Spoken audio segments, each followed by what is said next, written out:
ഇന്ന് നമുക്ക് ബ്രെഡ് കൊണ്ടൊരു ചോക്ലേറ്റ് ഡെസേർട്ട് ഉണ്ടാക്കിയാലോ? വളരെ പെട്ടെന്ന് ഈസി ആയിട്ട് നമുക്ക് ഉണ്ടാക്കാം. അപ്പോൾ നമുക്ക് റെസിപ്പി നോക്കിയാലോ? ഇതുണ്ടാക്കാനായിട്ട് നമുക്കൊരു 5 സ്ലൈസ് ബ്രെഡ് എടുക്കാം. 1/2 കപ്പ് അളവിൽ ചോക്കോ ചിപ്സ് എടുത്തിട്ടുണ്ട്. 1/4 കപ്പ് കൊക്കോ പൗഡർ എടുത്തിട്ടുണ്ട്.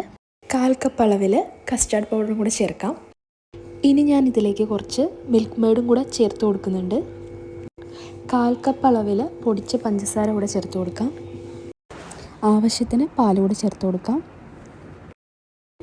ഇതെല്ലാം നമുക്കിനി ഒന്ന് നന്നായിട്ട് മിക്സ് ചെയ്തെടുക്കാം. മിക്സ് ചെയ്യുമ്പോൾ പാൽ കുറഞ്ഞു പോയെന്ന് തോന്നുവാണെങ്കിൽ കുറച്ചുകൂടെ പാൽ ഒഴിച്ചു കൊടുക്കാം. ഇതിപ്പോൾ നന്നായിട്ട് മിക്സായി വന്നിട്ടുണ്ട്. ബ്രെഡൊക്കെ ഈ പാലിൽ നന്നായിട്ട് സോക്കായിട്ടുണ്ട്. ഇനി സ്റ്റൗ ഓൺ ചെയ്ത് ലോ ഫ്ലെയിമിൽ വെച്ച് നമുക്കിതൊന്ന് മിക്സ് ചെയ്തെടുക്കാം. ഇനി ഇത് മിക്സ് ചെയ്തുകൊണ്ടേ ഇരിക്കണം. മിക്സ് ചെയ്ത് ഇത് കുറച്ച് തിക്കായിട്ട് വരുന്നത് വരെ വെയിറ്റ് ചെയ്യണം. ഇത് നന്നായിട്ട് മിക്സാക്കി ഇങ്ങനെ ഒന്ന് കുറുകി വന്നതിന് ശേഷം ഇതിൻ്റെ ചൂടാറിയിട്ട് നമുക്കിതൊരു മിക്സിയുടെ ജാറിലേക്കിട്ട് ബ്ലെൻഡ് ചെയ്തെടുക്കാം. ഇനി ഇത് സെറ്റ് ചെയ്തെടുക്കാനായിട്ട് നിങ്ങൾക്ക് ഏത് ബൗളാണോ ഇഷ്ടം ആ ബൗളിലേക്ക് ഒഴിച്ചു കൊടുത്ത് സെറ്റ് ചെയ്തെടുക്കാം.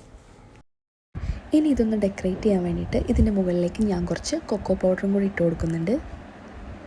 ഇനി ഇതിന് മുകളിലേക്ക് കുറച്ച് ഭംഗിക്ക് വേണ്ടി കുറച്ച് ചോക്കോ ചിപ്സും കൂടി ഇട്ട് കൊടുക്കാം. ഇനി ഇതൊന്ന് ഫ്രിഡ്ജിലേക്ക് വെച്ച് ഒരു അരമണിക്കൂർ തണുപ്പിച്ചെടുക്കണം. അപ്പോൾ ഇത്രയേ ഉള്ളൂ പരിപാടി. എല്ലാവർക്കും സിമ്പിളായിട്ട് വീട്ടിലുണ്ടാക്കാൻ പറ്റിയ ഒരു ഐറ്റമാണ്. അപ്പോൾ ഇതെല്ലാവരും വീട്ടിലൊന്ന് ട്രൈ ചെയ്ത് നോക്കണം. എല്ലാവർക്കും ഒന്ന് ഷെയർ ചെയ്യണം. അപ്പോൾ ബൈ.